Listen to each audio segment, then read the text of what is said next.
Marcellus, they came for your head. They did. Are Ramsey and his supporters confident heading into tonight's game? Are they confident? Yeah. You would think they would. And I'm going to preface all this by saying I think Jalen Ramsey is a beast. I said that yesterday. But, you know me, facts over feelings. Stats over sensitivity, y'all. And y'all just showed me some insecurity. So it's interesting. And since y'all don't like facts, I'm going to give you some more. How about you guys been targeted 17 times this year, allowed 11 receptions, 2 touchdowns, and a passer rating of 124.1? That doesn't sound too good. So y'all bringing this out of me. I'm just going to read your numbers. By comparison, the #1 corner by Pro Football Focus is Stephon Gilmore. You know what his rating is this year? 41 opposing quarterbacks. So there is something to these numbers. And I'm going to take it even deeper and get a little personal with you. Because there was about a 3-year stretch in my career where people were arguing, was I the best defensive end out there?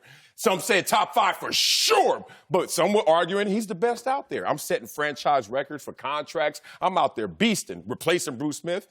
And you know what's funny about that? It wasn't a damn metric. It wasn't a damn Google search you could have ran that ever found my name as 89th ranked in anything. So that, to me, is damnation of something that you need to look into beyond how you feel about it. When I fell off, all of them said I was 89 or whatever. And Jalen Ramsey has not fallen off. But Jalen Ramsey has a style of play that is not being supported by the scheme he's in, and then you are in that crossroads. We've all been there as players. Man, if they call this, if they let me do this. The ballers, when I was balling, it didn't matter. But now it's mattering for these agents. And it's interesting, a bunch of agents hit me up about this, like, David tripping, but I ain't going to get involved with this. But let me tell you how this goes. There's a difference between being an agent and being representation. And what's happening now is that these millennial agents getting certified in glamour school get their feelings hurt, enable their same players to go on GQ and clown every quarterback. But then when you come back with some facts, some numbers, some metrics, they can't take the same smoke they deliver. But representation knows that I am preparing and representing a professional athlete in a professional manner for not just the game of football, but the game of life. So, David, you don't know me, I don't know you. We can keep that way or we can break bread. Either way, I'm still going to start talking with these facts, and I'm going to end with these facts. Your feelings, no concern of mine. Man, they ain't coming at Marcellus no more. They ain't coming at Marcellus no more. Don't do this. I got more. Let's answer the question. Are his supporters confident heading into tonight's game? I would be.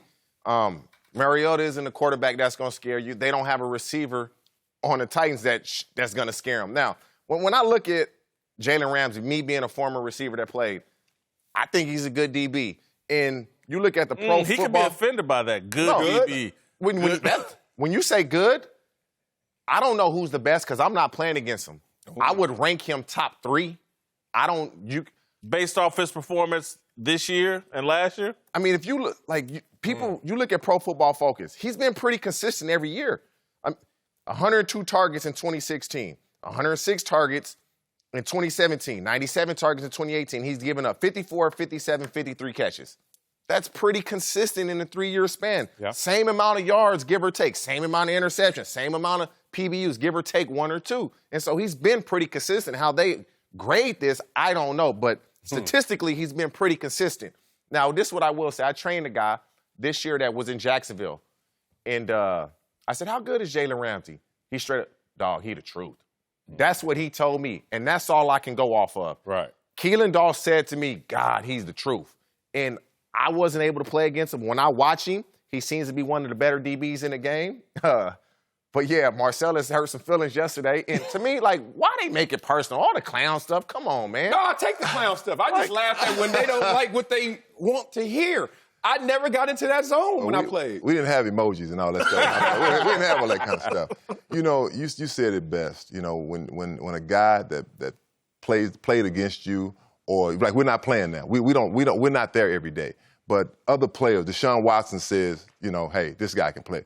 As a former player, and you know this as well as I do, Marcellus, and so do you, TJ. You know, when guys can play, you know who can play and who can't play. When you're on the field, the guy may not have the greatest number. You're like, hey, dog, this guy can play. He balling. You might not see it. It's sometimes it's the intangibles. It's the things you can't. It's not always about the numbers. You know, football focus don't play football. They just give you their thoughts. They ain't covered nobody. Right. One thing about a defensive back is I've got to guess where you're going. I'm the receiver. You know, when you break the huddle, you know your route, don't you? I'm over there. I've got to guess where you're going every play. You know, so for sure when you hear other guys say, "Hey man," like you said, he's the truth.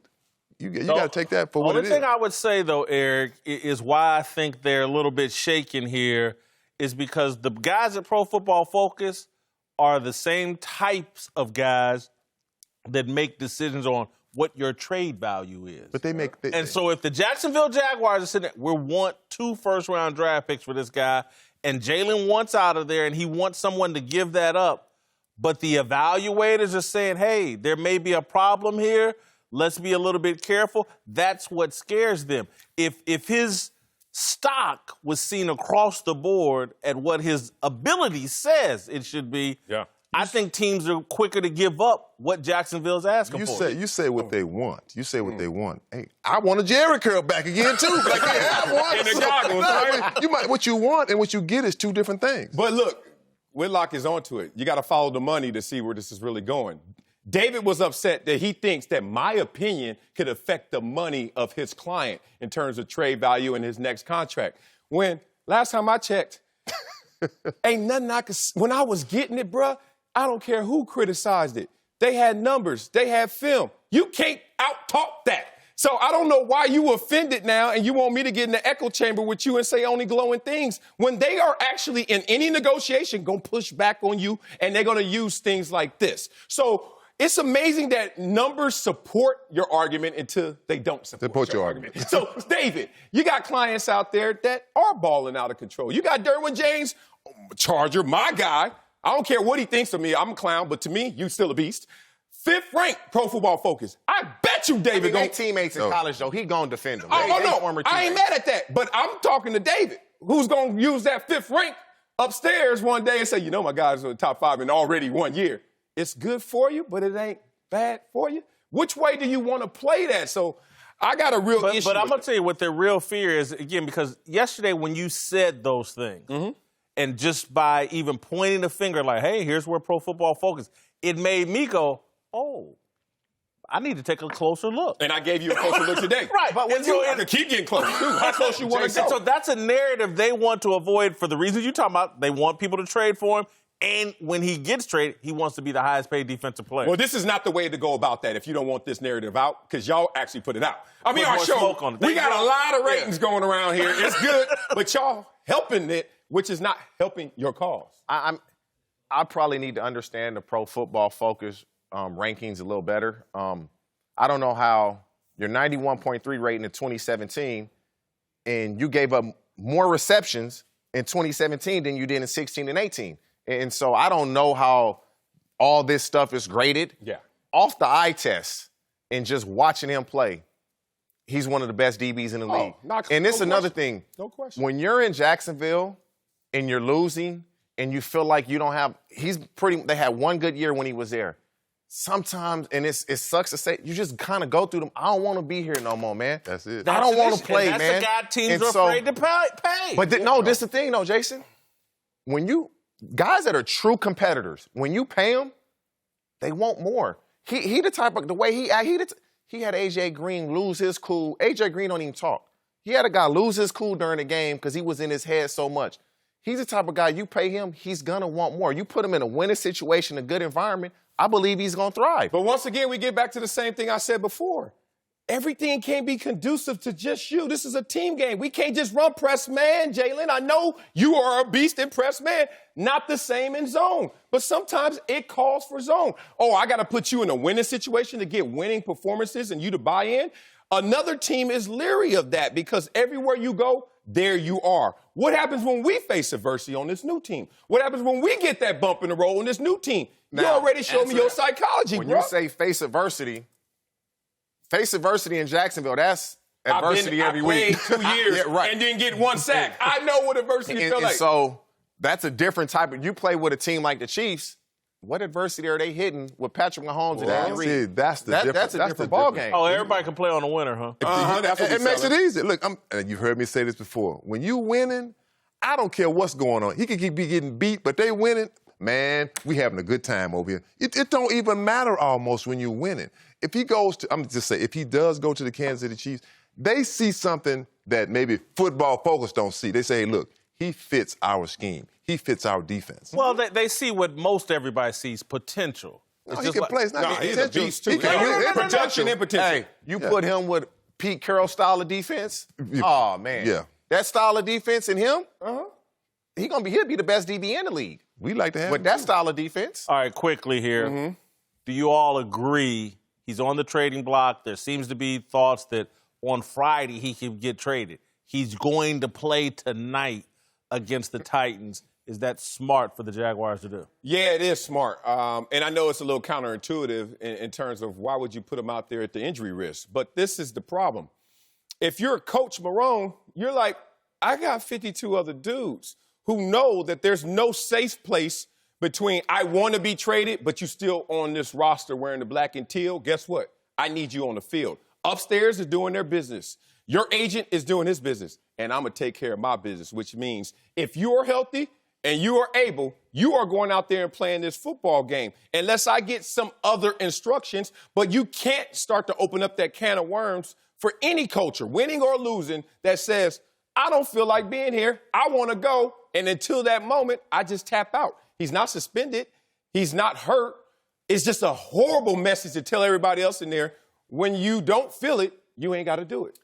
They should not play him. If it's a possibility in their minds that we're going to trade him, you don't play him. You don't risk the injury. You have a chance to get draft picks to help your franchise out. Now, you say, oh, the other guys.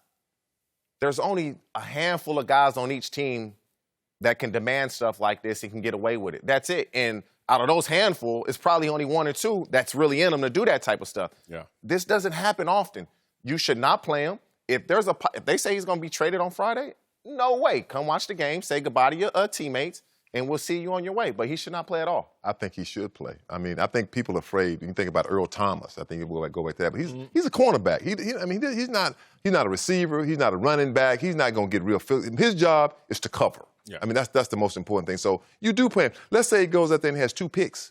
Now the price goes up. Hey man, it can say, hey, this is why we want 2 first-round picks for him. If I'm Jalen Ramsey, I get why he wants to play Thursday Night Football. Yeah. Whole world's going to watch. He gets to showcase his abilities. Yep. If, again, like Eric said, if he does come up big, it helps the trade and it helps him get paid. Thanks for watching. Subscribe here to get the latest from the show. And be sure to check out more of the best clips from Speak For Yourself, or go watch a few segments from our other shows on FS1.